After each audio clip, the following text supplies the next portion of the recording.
Welcome back to the Ananya Child Development Centre podcast. I'm Jewel, and today we are continuing our fascinating journey through the history of autism. From the hidden corners of early 20th century psychiatry to the forefront of modern neuroscience, we have met incredible pioneers who brought autism out of the shadows. Eugene Bleuler, who first coined the term, Leo Kanner, who gave it new meaning, and we explored the damaging refrigerator mother theory and the fight to overcome it. Now, our story takes a dramatic turn. The narrow concept of early infantile autism begins to expand into something much bigger, a spectrum of human experience. To guide us through this pivotal period, please welcome back Madhavi Adimulam, founder of Ananya Child Development Centre. Jewel, I'm thrilled to continue this journey with you. This is where our story gets truly fascinating, where our understanding of autism begins to expand and evolve. What were the key developments after Kanner's work that led to this broader understanding? Several important factors shaped this shift. First, we saw more and more cases being identified. As awareness grew, clinicians worldwide began finding children who had higher intellectual abilities, showed more developed language skills, still faced social and communication challenges, often displayed intense, focused interests. Most importantly, we realized autism wasn't just about childhood. It was a lifelong journey affecting people across their entire lives. So the picture was becoming more complex, more nuanced. Exactly. And there was another crucial factor, the work of researchers and clinicians beyond America. While Kanner's work was groundbreaking in the US, others worldwide were making incredible discoveries. One standout pioneer was British psychiatrist named Lorna Wing. Lorna Wing, that's a name that comes up again and again in the history of autism. What was her specific contribution? Let me tell you about the groundbreaking work of Lorna Wing and Judith Gould. In the 70s, they studied children in London's Camberwell area and made an amazing discovery. They found many more types of autistic traits than ever before. They created the famous triad of impairments: social interaction difficulties, communication challenges, problems with imaginative play, plus restricted and repetitive behaviors. This changed everything about how we diagnose autism. So they discovered a whole spectrum of abilities and challenges? Wing made another crucial discovery. She found the work of Hans Asperger, an Austrian doctor who published his research in 1944, described children similar to Kanner's cases, but with better language skills and remarkable special interests. But nobody knew about Asperger's work for years, right? Exactly. His work stayed hidden because it was in German, published during World War II. Communication was difficult then. But Lorna Wing changed that.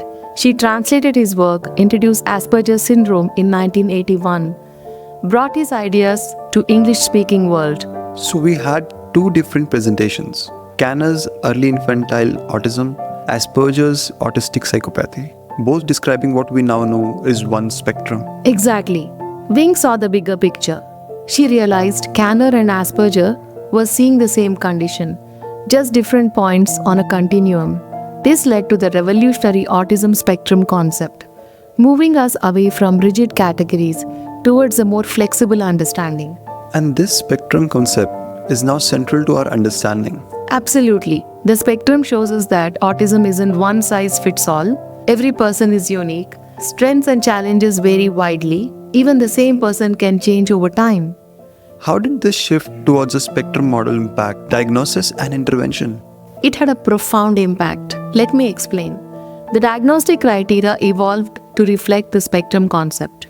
In 1980, the DSM, the main diagnostic guide in the United States, introduced pervasive developmental disorders, which included autistic disorder, Asperger's disorder, PDD-NOS, pervasive developmental disorder not otherwise specified. So we moved away from a single rigid definition towards something more flexible and inclusive. Yes, this changed everything about intervention. More people could be identified and supported. Each person could receive personalized care. We realized one size fits all doesn't work. And alongside these changes, There was a new movement challenging the very idea of autism as a disorder. That's right. Enter the concept of neurodiversity. This movement started in the 1990s by autistic self-advocates, brought a revolutionary message. Autism isn't a deficit to be cured. It's a natural variation in human development. Like ADHD and dyslexia, it's just a different way of thinking. So it's about embracing difference rather than trying to eliminate it. Exactly. Neurodiversity advocates show us that these differences bring unique strengths. Everyone deserves acceptance and inclusion. There's no single right way for a brain to work. Cognitive diversity benefits all of society. It's a powerful message that's really changed the conversation around autism. Indeed. Look at what's changed. Education focuses on strengths now. Employment opportunities are expanding. We are rethinking what success means. We are asking deeper questions about intervention. We are celebrating natural variations. How has this neurodiversity shift influenced our work at Ananya? At Ananya, we fully embrace these principles. Every child is uniquely special. We tailor support to individual needs. We build on natural strengths. We foster independence. We create inclusive spaces. Our NeuroNurture program embodies this approach. It's clear that understanding autism has been a long and complex journey, and we are still learning. Our understanding of autism has evolved dramatically. We've moved past outdated views of it being childhood schizophrenia or the result of poor parenting. However, there's still much to discover.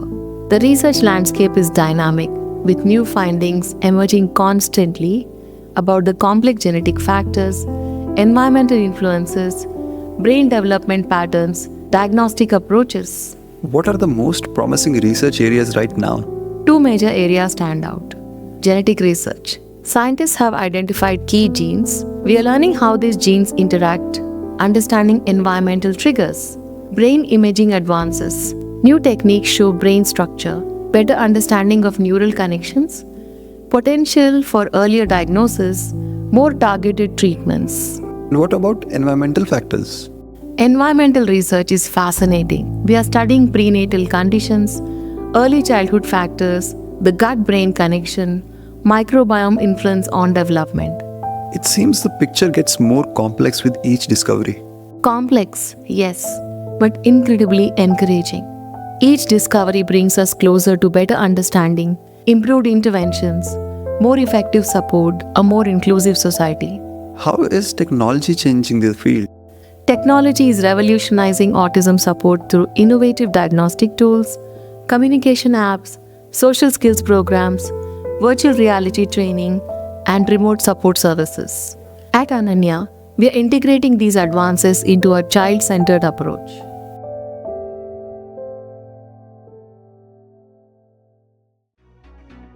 What advice do you have for concerned parents? To parents, I say, trust your instincts, seek early guidance. Remember, diagnosis is a starting point. Your child has unique strengths. You are not alone in this journey. What should others take from this conversation? Understand that autism is a different way of experiencing life. It brings unique perspectives. Our differences make us stronger. Together, we create an inclusive world. Thank you, Madhavi ma'am, for these wonderful insights. Thank you, Jewel. It's been my pleasure. Join us next time for practical strategies for parents and caregivers. Remember, every child is unique, every journey different, and every step forward is a victory.